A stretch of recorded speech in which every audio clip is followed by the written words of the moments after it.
इमरान प्रतापगढ़ी की मोहब्बत एक अमर कहानी। प्रतापगढ़ उत्तर प्रदेश का वह छोटा सा कस्बा जहाँ की हवा में हमेशा कुछ खास घुला रहता था। यहाँ की गलियों में बच्चों की हंसी, खेतों में मेहनत की आवाज और गंगा के किनारे शायरी की महक बिखरी रहती थी। सन 1987 की बात है, जुलाई का महीना, जब गर्मी अपनी चरम सीमा पर थी। सूरज की तपिश में भी प्रतापगढ़ की मिट्टी में ठंडक थी और यहाँ के लोग अपनी सादगी और मेहनत के लिए जाने जाते थे। इसी कस्बे में रहता था 7 साल का मोहम्मद इमरान खान, जिसे सब प्यार से इमरान बुलाते थे। इमरान का परिवार साधारण था। उसके पिता मोहम्मद इलियास खान एक मेहनती किसान थे, जो दिन भर खेतों में पसीना बहाते और रात को दीवान पर लेटकर उर्दू की किताबें पढ़ते। उनकी छोटी सी कोठरी में उर्दू शायरी की किताबें और दीवाने गालिब की प्रति हमेशा बिखरी रहती थी। इमरान की माँ फातिमा बेगम घर संभालती थीं और अपने 10 बच्चों को प्यार और अनुशासन के साथ पालती थीं। इमरान, जो अपने भाई बहनों में दूसरे नंबर पर था, बचपन से ही कुछ अलग था। उसका मन खेतों और किताबों से ज्यादा शब्दों और भावनाओं में रमता था। स्कूल से लौटते वक्त जब वह गंगा किनारे की पगडंडियों से गुजरता तो फूलों को देखकर रुक जाता। उसकी छोटी सी डायरी में वह लिखता, फूलों की महक में छुपी है वो बात जो दिल को छू लेती है बिना बोले। यह शेर सुनकर उसके दोस्त हंसते, कहते, इमरान तू तो बड़ा शायर बनेगा। लेकिन इमरान के लिए यह सिर्फ शब्द नहीं थे, यह उसका दिल था जो हर पल कुछ नया कहना चाहता था। एक ऐसी ही शाम थी जब सूरज ढल रहा था और गंगा का पानी सुनहरा लाल हो रहा था। गंगा किनारे बच्चे खेल रहे थे। इमरान अपने दोस्तों के साथ पत्थरों को पानी में उछाल रहा था, यह देखने की कोशिश में कि कौन कितनी दूर तक पत्थर फेंक सकता है। तभी उसकी नजर पड़ी एक छोटी सी लड़की पर। वह 8 साल की थी, लंबे काले बाल जो हवा में लहरा रहे थे और आंखें ऐसी जैसे उनमें सारी कायनात समाई हो। उसका चेहरा सादगी और मासूमियत से भरा था, लेकिन उसकी आंखों में एक गहरी चमक थी जो इमरान को ठिठकने पर मजबूर कर गई। वह लड़की पास के गांव से आई थी। उसके पिता अब्दुल रहमान एक छोटे से दुकानदार थे जो हाल ही में प्रतापगढ़ में अपनी दुकान शुरू करने आए थे। इमरान ने हिम्मत जुटाई और धीरे से उसके पास गया। तुम्हारा नाम क्या है? उसने हिचकिचाते हुए पूछा। उसकी आवाज में मासूमियत थी। ज़ीना, उसने जवाब दिया और उसकी मुस्कान ने इमरान के दिल को जैसे छू लिया। और तुम? मैं इमरान, लेकिन मेरे दोस्त मुझे इमरान प्रतापगढ़ी कहते हैं क्योंकि मैं यहीं पैदा हुआ हूँ, उसने गर्व से कहा। ज़ीना हंसी और उसकी हंसी में चांदी की झंकार थी। उस पल में इमरान को लगा जैसे यह मुलाकात कोई साधारण मुलाकात नहीं, बल्कि किस्मत का एक खास इशारा है। उसने मन ही मन सोचा, यह मोहब्बत नहीं, लेकिन शायद जिंदगी का सबसे खूबसूरत पल है।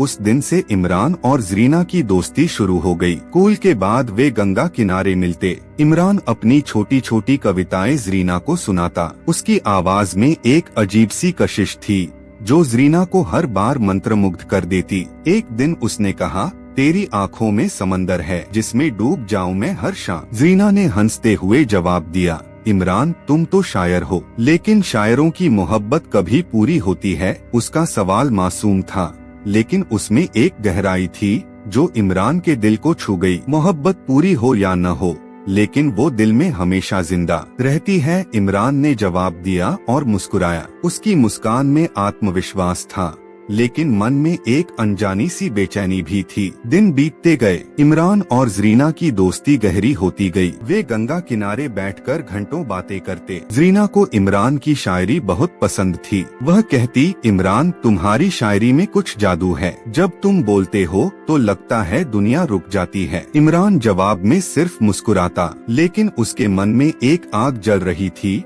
एक ऐसी आग जो मोहब्बत की थी, जो बचपन की मासूमियत से शुरू होकर जवानी की दहलीज पर पहुंच रही थी। समय बीता, इमरान अब बड़ा हो रहा था। स्कूल खत्म हुआ और वह लखनऊ के एक छोटे से कॉलेज में दाखिल हुआ, जहां वह उर्दू साहित्य पढ़ने लगा। लेकिन प्रतापगढ़ की यादें, खासकर ज़रीना की, उसे हर रात नींद से जगाती थीं। ज़रीना का परिवार शहर चला गया था। उसके पिता की दुकान अब अच्छी चल रही थी, और उन्होंने प्रतापगढ़ छोड़कर लखनऊ में एक छोटा सा मकान ले लिया था। इमरान और जरीना चिट्ठियों के जरिए जुड़े रहे। इमरान की चिट्ठियाँ शायरी से भरी होती थीं। वह लिखता, मोहब्बत के सफर में खो गया हूँ मैं, तेरी यादों के साये में जी रहा हूँ मैं। प्रतापगढ़ की धूल में बसी है वो बात जो दिल को छू लेती है बिना किसी शोर के। जरीना जवाब में लिखती, इमरान तुम्हारी शायरी मेरी रूह में उतर जाती है, लेकिन जिंदगी इतनी आसान नहीं। मेरे माता पिता मेरी शादी किसी और से तय कर चुके हैं। यह खबर इमरान के लिए किसी बिजली के झटके से कम नहीं थी।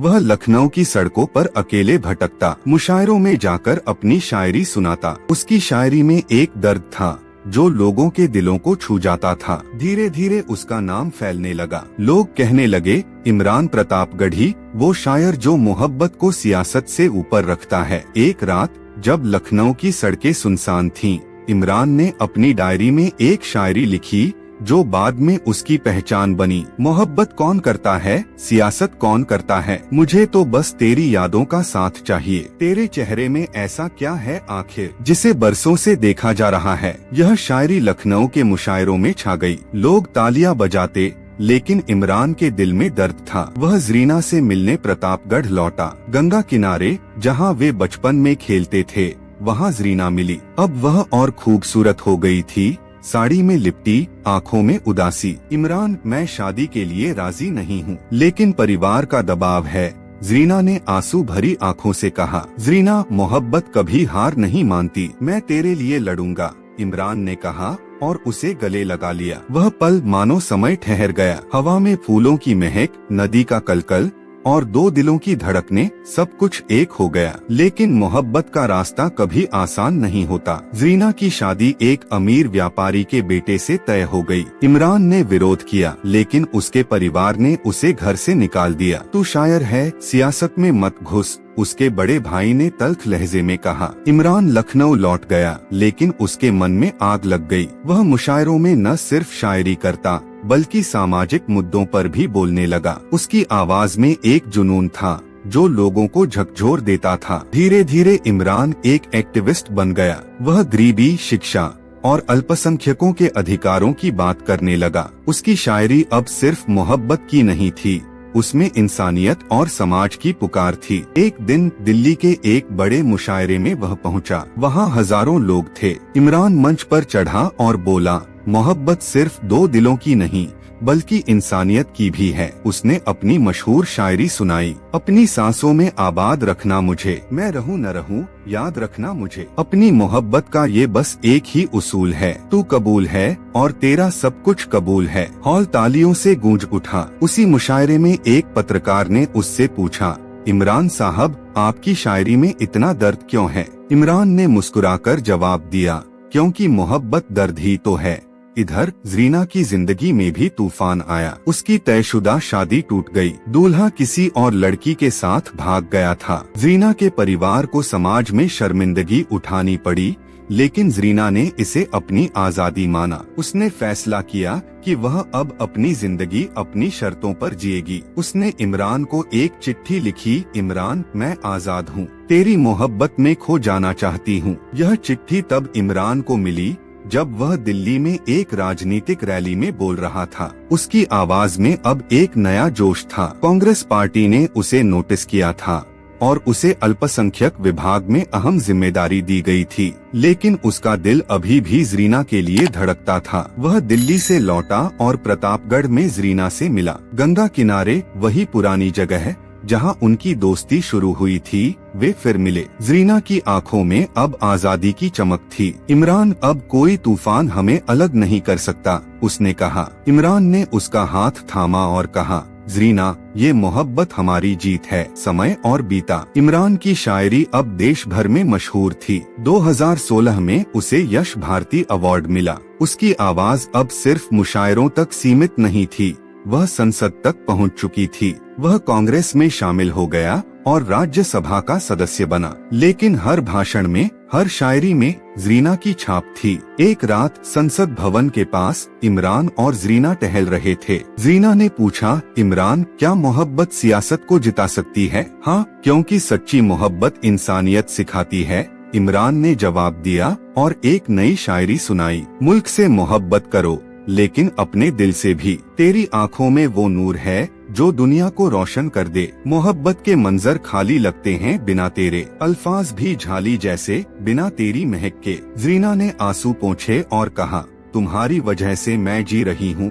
आखिरकार उनकी मोहब्बत ने सारी बाधाएं पार की। इमरान और ज़रीना की शादी हुई चुपके से गंगा किनारे, जहाँ उनकी कहानी शुरू हुई थी। परिवार ने माफी मांगी और सब खुश थे। इमरान की जिंदगी अब शायरी, सियासत और मोहब्बत का मेल थी। आज 2025 में इमरान प्रतापगढ़ी एक बड़ा नाम है। उनकी शायरी देश विदेश में गूंजती है, लेकिन उनके दिल में वही ज़रीना बसती है। उनकी कहानी युवाओं को प्रेरित करती है कि मोहब्बत कभी हार नहीं मानती। इमरान की एक आखिरी शायरी जो वह ज़रीना को सुनाता है, तेरे बिना ये जिंदगी अधूरी सी लगे। मोहब्बत की किताब में तू ही आखिरी पन्ना है। प्रतापगढ़ से दिल्ली तक ये सफर तेरा ही है। इमरान का दिल हमेशा तेरे नाम का है। और इस तरह इमरान और ज़रीना की मोहब्बत की कहानी अमर हो गई, शायरी की तरह जो दिलों में बस जाती है।